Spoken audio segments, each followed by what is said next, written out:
Om Jananim Sharadam Devim Ramakrishnam Jagadgurum Padapadme Tayo Shritva Pranamami Muhu.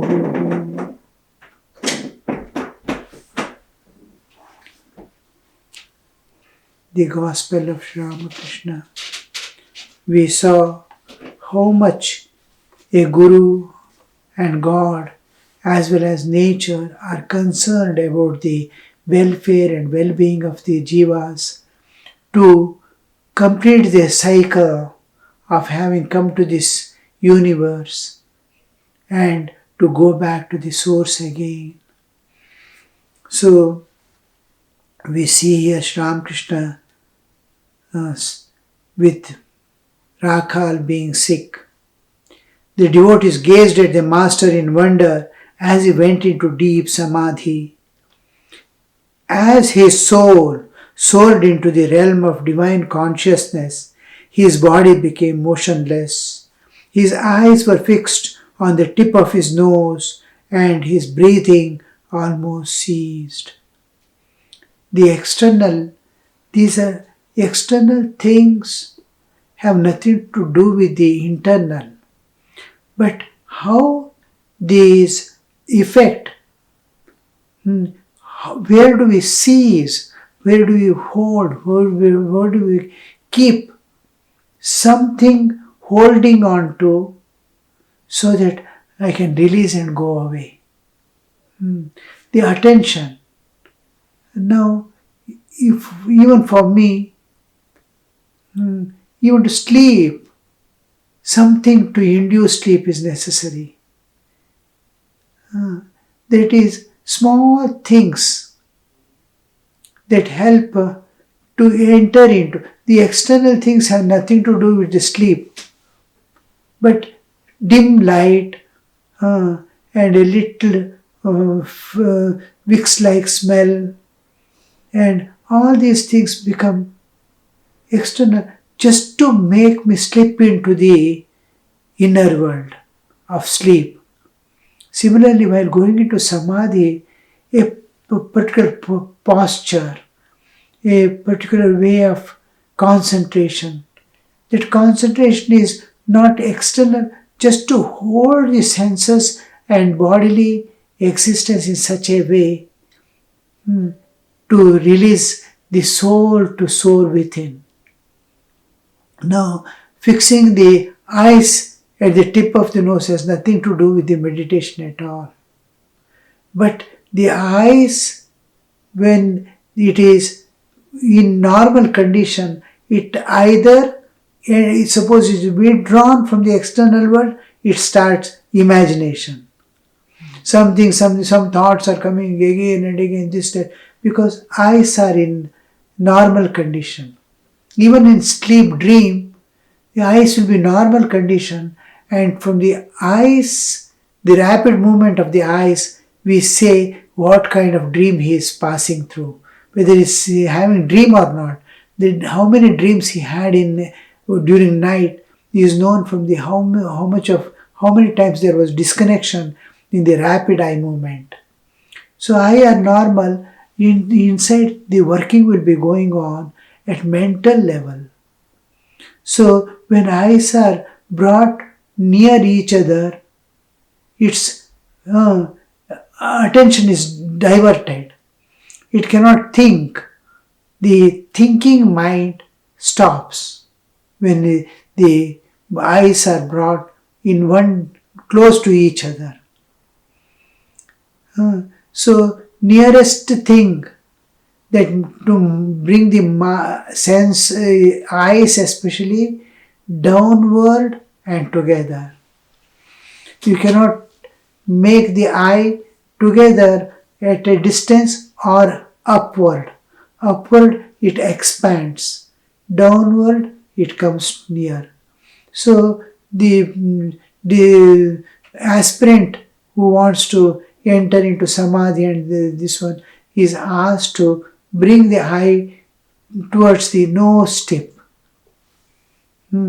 This is observed, actually this is not the Sri Ramakrishna, whether he has done it purposely or, but his eyes coming into this one, they see. It is a natural process for him to just withdraw and go away. But it is just external signs. But all this becomes necessary for a practitioner in the beginning. In a few months of practice, when he is able to hold on to something within through love and grasp it, grip it, then the external things, you don't pay attention, but it naturally happens. Just like a child walks without any attention. Each child starts walking. While walking, how much of a problem people will hold him, make him walk, this, that, and all. All these supports are necessary, but a day comes when he is just no more necessary. He spontaneously walks without planning, without thinking. So goes the meditation also, spontaneously. Many times we see some of the people, sadhus and all, there will be movements in the bodily postures when they are sitting for meditation. They are unaware of it. Like in sleep we move about, we are unaware. In meditation they have got absorbed, but body is sometimes changing its postures and by itself without their knowledge. Exactly like in sleep, how many times we change the posture of which we are not aware. We are in sleep, the body gets adjusted by itself. Like that many spiritual aspirants we have not seen outside because we are in a group of amidst the monks and sadhus. That's why I use the term sadhus. Any aspirant, he might be changing his posture without his knowledge, being absorbed with absorption within in dhyana. And so that's one of the things we must see, that it is movements are possible during the meditation also unknowingly.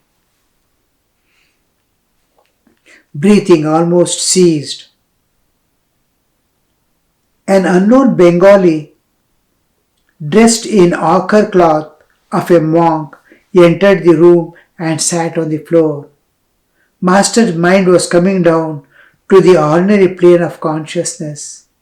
Presently he began to talk, though spell of samadhi still lingered. He has entered into samadhi and having come down, still it is lingering, but Sri Ramakrishna started talking. Master, at the sight of the ochre cloth, why this girva? Should one put on such a thing for a mere fancy? A man once said, I have exchanged the chandi for a drum. At first he used to sing the holy songs of the chandi. Now he beats drum all love. There are 3 or 4 varieties of renunciation.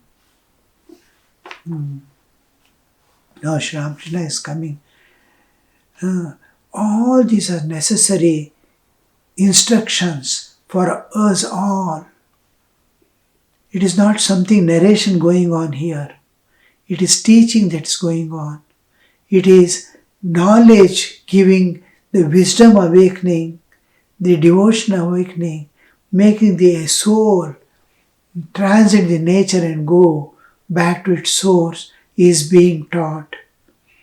We must always when you read Bhagavad Gita, you should never think that Krishna is telling to Arjuna the whole of Bhagavad Gita. Krishna is telling me always. When we read each shloka, Krishna has told for my sake to Arjuna, then only you will see that transformation we undergo, because it is Guru's word as if which you have to follow in your life. Krishna did not simply make Arjuna fight for fighting the war, he did not tell the Bhagavad Gita. Because Bhagavad Gita, he told for sake of we people to Arjuna, making Arjuna a nimitta only, an occasion. He wanted an occasion to tell the truth to.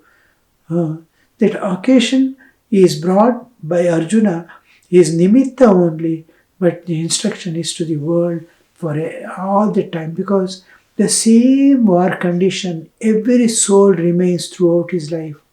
Life itself is a constant war field. Internal war and external war, constant it is going on. Amidst them is the life, Nirantara Sangrama, and it is there.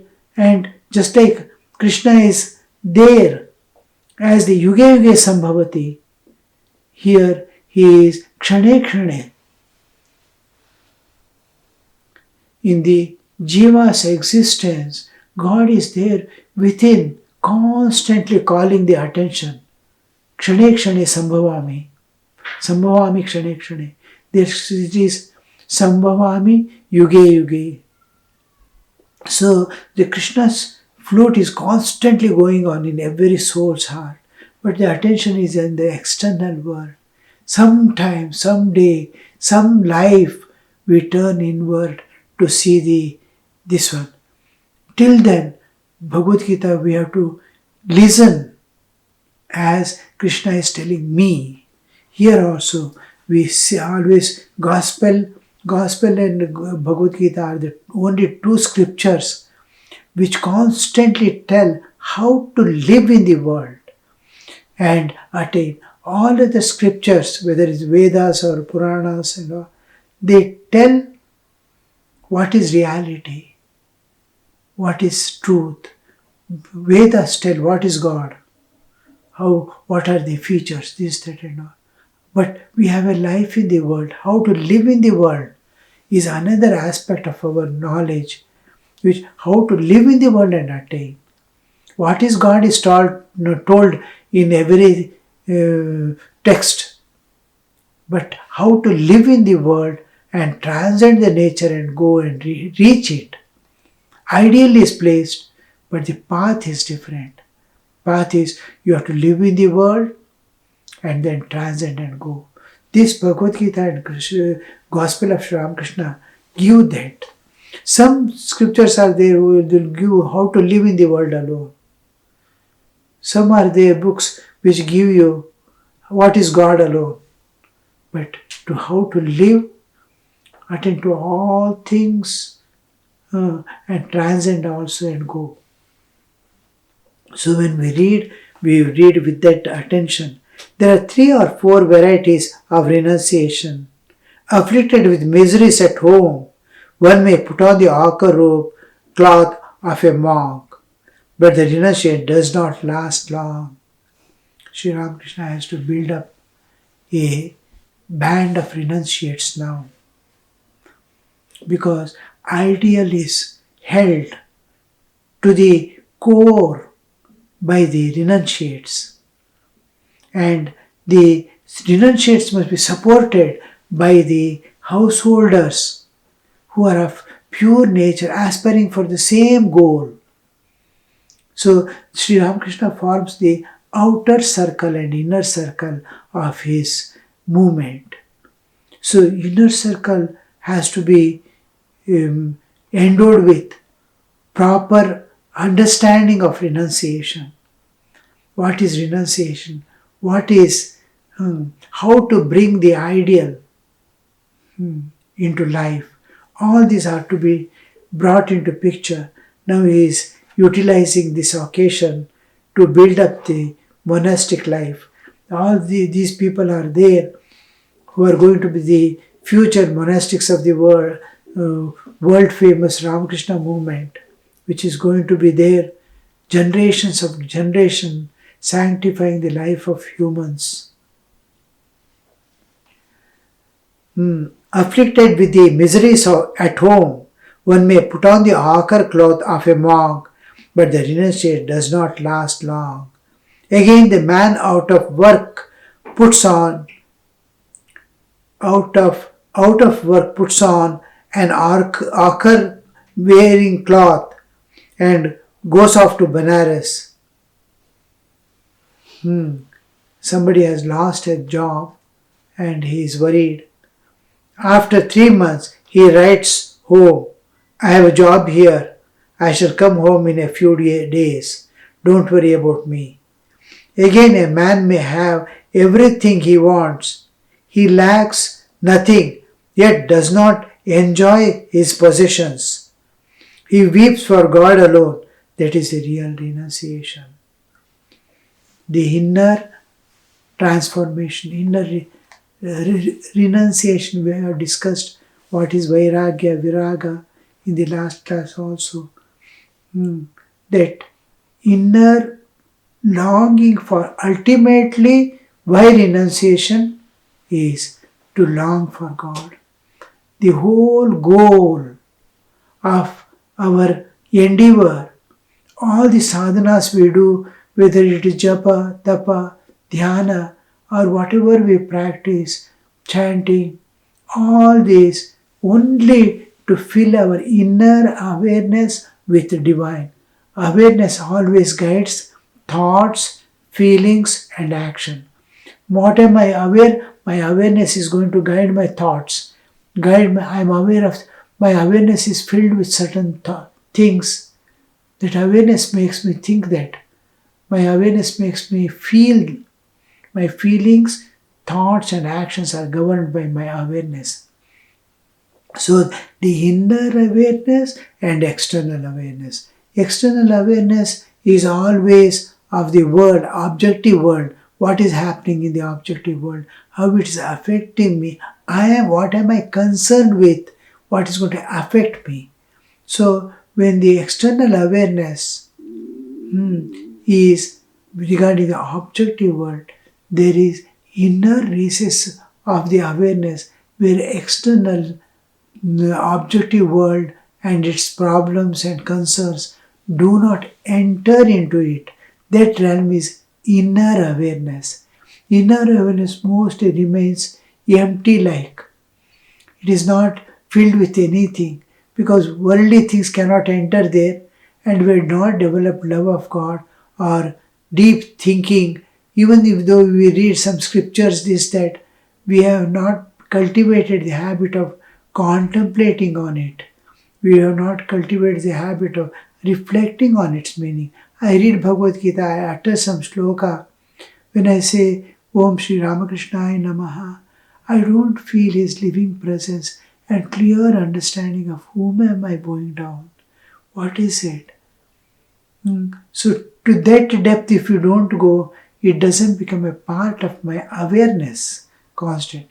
Through repeated thinking, praying and all that, slowly we enter into all these things of spiritual matters and all start entering into our inner awareness.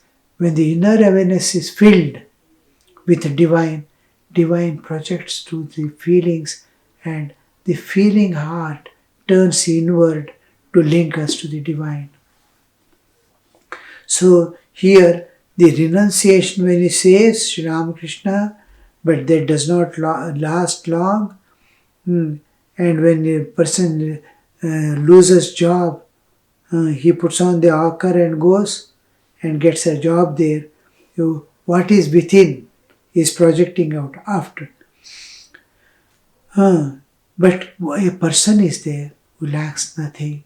He has everything, but he's not like, he wants something beyond. He weeps for God. That is real in his renunciation. No lie of any sort is good. A false garb, even though a holy one, is not good. If outer garb does not correspond to the inner thought, it gradually brings ruin.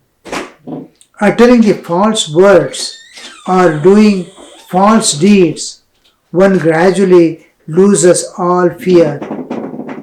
Far better is the white cloth of a householder. Attachment to worldliness, occasional lapses from the ideal and a outer garb of Gerva. How dreadful!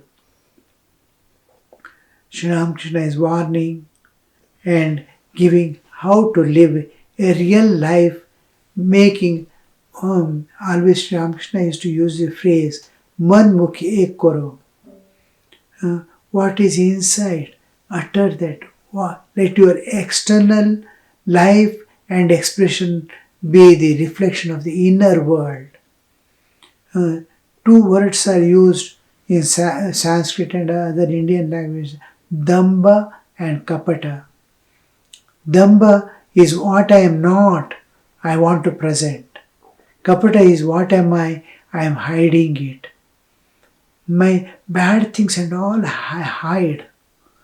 My good things, even though I don't possess, good things I want to present. I am not that, but I am presenting myself as good is Damba. I may be having also, I am projecting forward, that's also Damba. I am not, I am something else.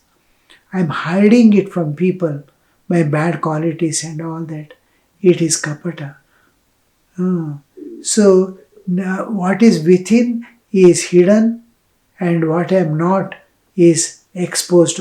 This Sri Ramakrishna never liked. One of the direct disciples, Mahapurush Maharaj used to say, Thakur never liked hypocrisy and self-conceit. Hypocrisy and self-conceit, Kapata and Damba. So,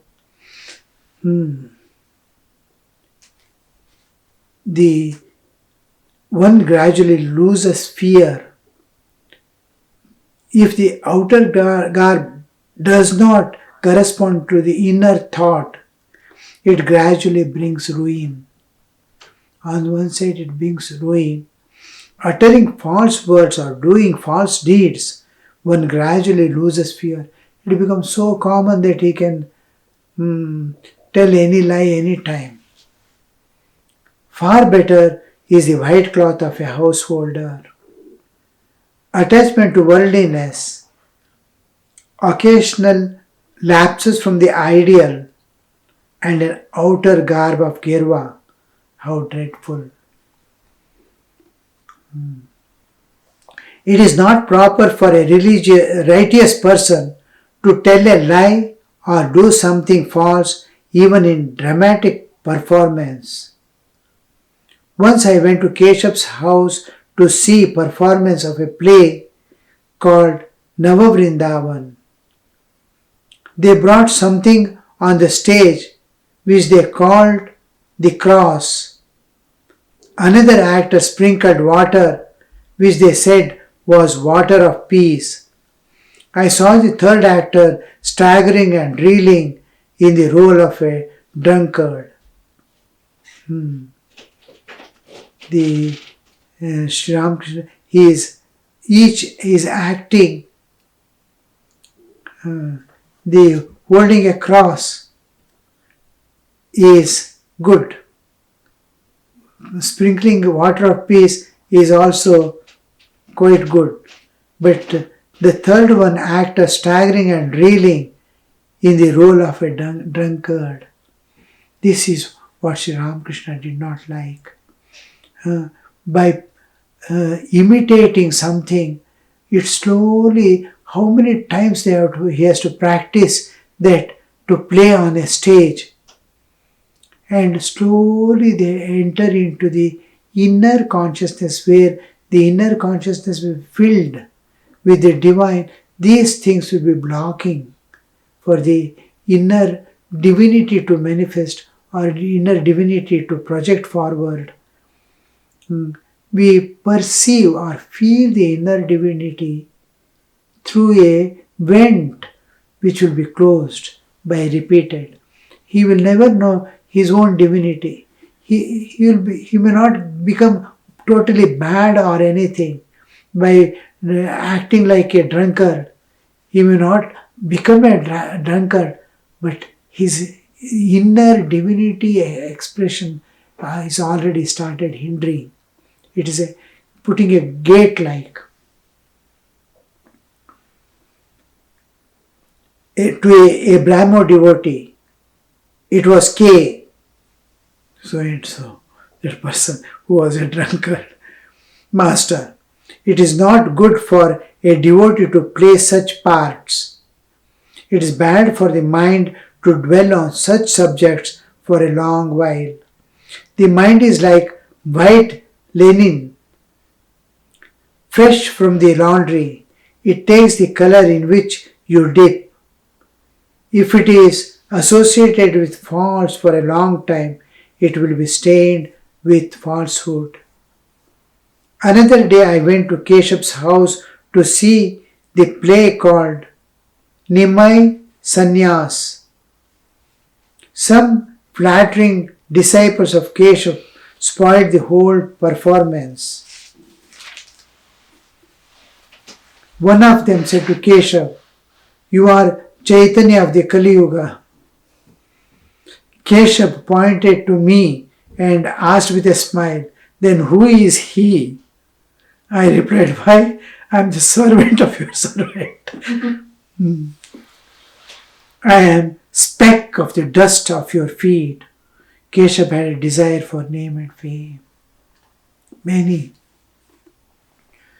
The three Yeshanas in the life of an aspirant, that is Putreshana, Vitteshana and Lokeshana. Desire for family, progeny, Putreshana. Desire for wealth and possessions, Vitteshana, Putreshana, Vitteshana, Lokeshana, name and fame.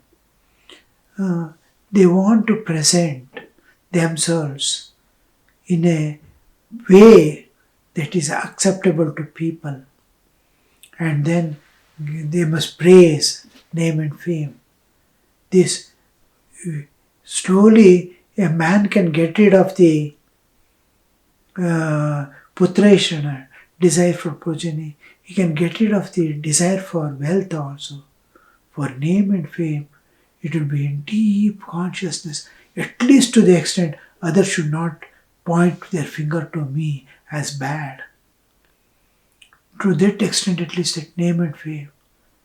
Oh, what does it matter? Praises and blames doesn't matter.